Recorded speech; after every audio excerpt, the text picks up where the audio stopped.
So, hello dear aspirants, welcome to our channel Competitive Warriors. আমাদের যে দীর্ঘদিনের পরিশ্রম তার ফাইনাল আওয়ার আমাদের চলে এসছে, অর্থাৎ আমরা একদম 11th আওয়ারে আমরা চলে এসেছি। এক্সামের জন্য প্রিপারেশান তোমাদের অলরেডি রয়েছে। সেই প্রিপারেশান নিয়ে আজকে কিছু বলছি না, অনেক ভিডিও দিয়েছি, তার জন্য তোমরা যথেষ্ট প্রিপেয়ার্ড। হোপফুলি সবাই ভালো এক্সাম দেবে। আজকে জাস্ট একটু লাস্ট মিনিট কিছু টিপস বলতে পারো বা কিছু কথা বলতে পারো যেগুলো তোমাদের এক্সাম হলে একটু হলেও কাজে লাগতে পারে। তো ফার্স্ট অফ অল, এক্সাম হলে যাবার আগে অর্থাৎ এক্সাম দেওয়ার আগে একটু মেন্টালি প্রিপারেশান কীভাবে নিতে হয়। তো আমি সবার আগে যেটা বলবো যে একদম রিল্যাক্স থাকো। যা প্রিপারেশান নেওয়ার হয়ে গেছে, এখন এক্সট্রা কিছু পড়া বা এক্সট্রা বার্ডেন মাথার মধ্যে নতুন কোনো টপিকস কোনো জায়গা থেকে পেয়েছো, সেই টপিকসটা তুমি এখন পড়তে শুরু করলে, সেটা মুখস্থ করতে শুরু করলে, কোনো দরকার নেই। যা প্রিপারেশান তুমি এতদিন নিয়েছো সেটাই তোমার রিফ্লেকশান এক্সামে হবে। তো এটা নিয়ে কোনো চিন্তার কিছু নেই, জাস্ট রিল্যাক্স থাকো, এন্টারটেনমেন্টের মধ্যে থাকো। নর্মাল হালকা পাতলা যেরকম প্রিপারেশানে যেরকম দেখা হয়, রিপোর্টের কিছু টপিকস কিছু ইনফরমেশান একটু রিভিশন দিলে বাস এইটুকুই, কোনো প্রেশার নেবার দরকার নেই। প্রিপেয়ার তোমরা অলরেডি আছো। তো ফার্স্ট পয়েন্ট আমার এটাই ছিল, রিল্যাক্সড হচ্ছে। এটা হচ্ছে ভালো এক্সাম দেওয়ার হচ্ছে ফার্স্ট ক্রাইটেরিয়া। মাথার মধ্যে যদি তুমি জ্যাম করো তাহলে এক্সাম তোমার খারাপ হবে। মাথা ফ্রেশ রাখো, এক্সাম ভালো হবে। নেক্সট, এক্সাম সেন্টারে অবশ্যই টাইমলি যাবে, অর্থাৎ ইন টাইম, যে টাইম বলা থাকবে তার আগে যাবে, এবং উইথ অল ডকুমেন্টসের মধ্যে অ্যাডমিট কার্ড মাস্ট, একটা পেন, একটা না একের বেশি পেন, দুটো পেন, এবং পেনের ক্ষেত্রে কালই আমি বলেছিলাম যে পরীক্ষার ক্ষেত্রে ব্লু পেন ইউজ করতে পারো, কিন্তু বাবলিং করার জন্য ব্ল্যাক পেন মাস্ট। অতএব ব্ল্যাক ব্লু দুটো কালারের পেনই নেবে যদি ব্লু পেন দিয়ে লিখতে চাও। যদি টোটালটাই ব্ল্যাক দিয়ে লিখতে চাও তাহলে ব্ল্যাক কালারের খালি পেন লিখতে চাও।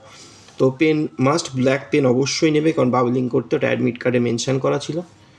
নেক্সট হচ্ছে পেন্সিল এবং রাবার। এটা বলেছিলাম যে যদি কোনো কারণে রাফ ওয়ার্কের প্রয়োজন হয়, যেহেতু আমাদের কোশ্চেন বুকলেটে নিয়ে নেবে জমা, তো আমাদের রাফ ওয়ার্ক করতে গেলে ওর ভেতরই করতে হবে এবং করে সেটা মুছে দিয়ে আসতে হবে। অর্থাৎ খুব হালকাভাবে পেন্সিল, হালকা জাস্ট একটা আন্ডারলাইন করার জন্য প্রেসির ক্ষেত্রে প্যাসেজে, তো সেগুলোর জন্য নিতে পারো পেন্সিল রাবার, এবং সেটা মুছে দিয়ে আসবে যাতে কোনো রকম মার্ক না থাকে। খুব হালকা করে ইউজ করবে যদি করো, আর যদি না প্রয়োজন হয় দেন ইটস ফাইন।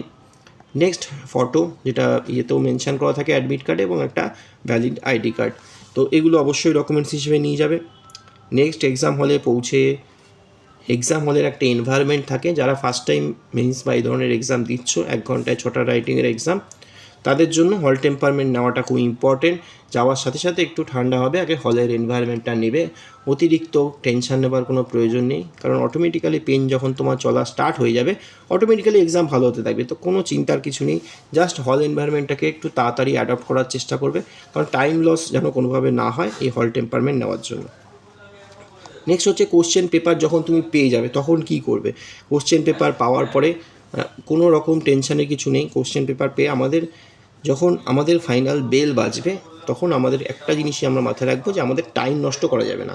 তো যখনই আমাদের বেল বাজলো, ফাইনাল বেল বাজার সাথে সাথে আমাদের রাইটিং স্টার্ট করতে হবে। এবং স্পেশালি আমি এই জন্য বলেছিলাম যে আমরা যে সিকোয়েন্সে আমরা রাইটিং লেখার বা প্র্যাকটিস করি, এটা এক একজনের আলাদা হতে পারে।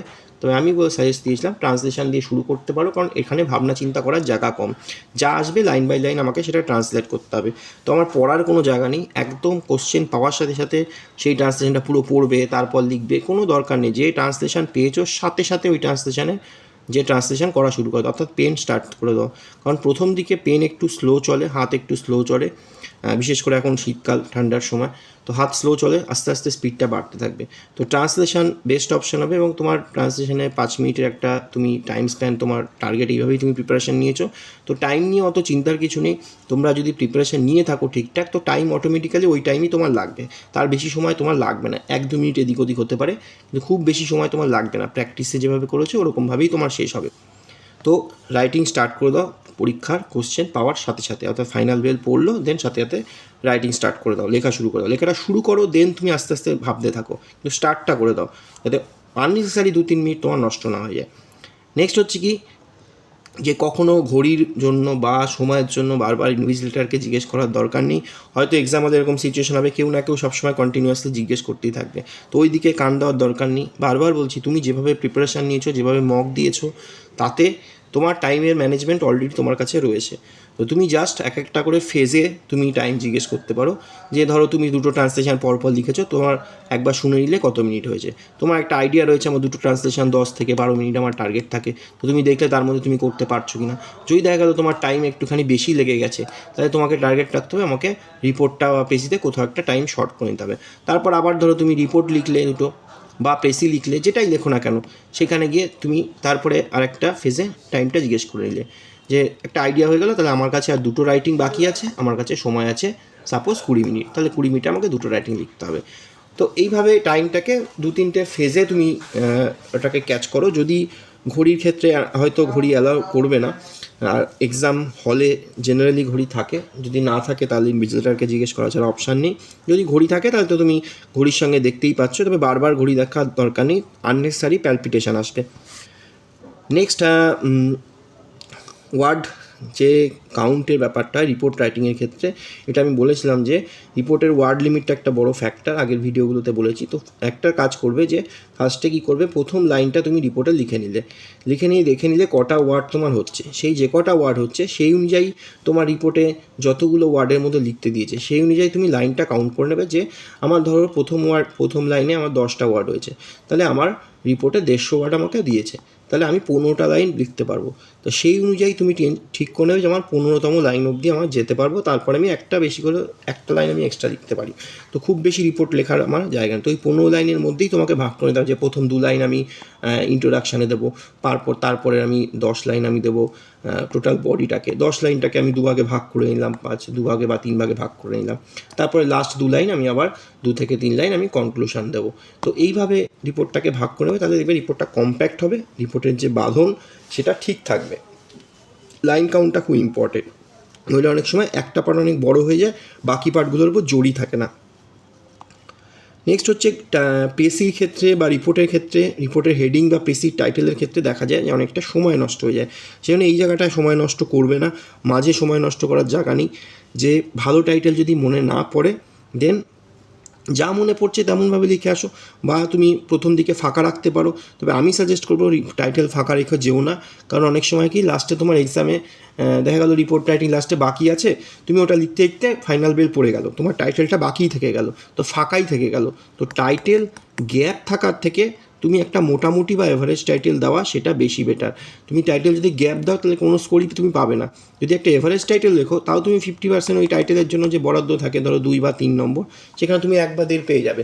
তো ভালো টাইটেল খোঁজার চক্করে না গিয়ে যে টাইটেল মনে হচ্ছে, যদি ভালো টাইটেল মাথায় চলে আসলো, যদি না আসে দেন তুমি ওটাকে স্কিপ করতে পারো। আর যাদের খুব ভালো কনফিডেন্স আছে আমি সবসময় আমি শেষ করে এক্সাম 50 মিনিটের মধ্যে, তারা টাইটেল স্কিপ করে যেতে পারো, পরে এসে নিয়ে নিজে পড়ে আরেকবার টাইটেল দিতে পারো। সেটা তোমাদের ওপর রয়েছে যে কে কতটা ফাস্ট থাকো রাইটিংস।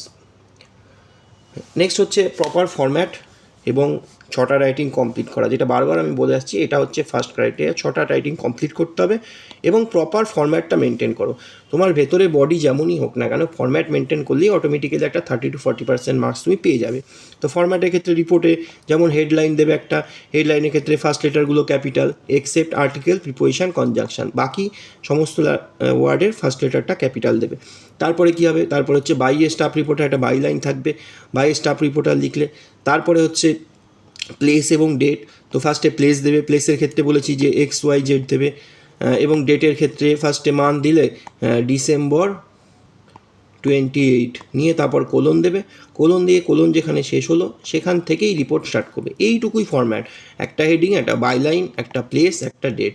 প্লেসের ক্ষেত্রে বা অন্য রিপোর্টের মধ্যে কোথাও নিজের আইডেন্টিটি ডিসক্লোজ করবে না। তো এই ফরম্যাটটা প্রপার মেনটেন করো।